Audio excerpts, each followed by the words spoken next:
आपण आपल्या विभागात जो काही राक्षसी प्रोजेक्ट येतोय त्या दृष्टीनं तुम्ही मध्यंतरी काही आंदोलनही केलंय, तर आपण सगळा सामाजिक लढा आपण त्या ठिकाणी उभा करू.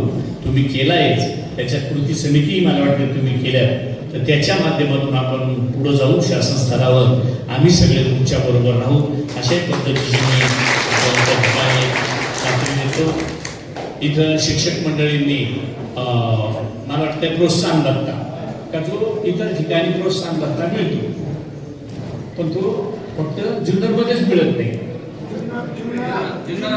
जुन्नर आंबेगाव, नाशिकमध्ये मिळतो, नगरमध्ये मिळतो, बऱ्याच म्हणजे राज्यभरात अनेक ठिकाणी मिळतो. मी त्याची माहिती काढतो, बाबा तुमच्यावरच का अन्याय नेमका किंवा तुम्हालाच का घेतलेलं नाही त्याची माहिती त्या ठिकाणी मी काढतो. अशा पद्धतीने तुम्ही मंडळीनं काही वैयक्तिक एकला सरपंच ताईने मला काहीतरी गावातल्या विकास कामांसाठी पैसे द्या, तर काही काय झालंय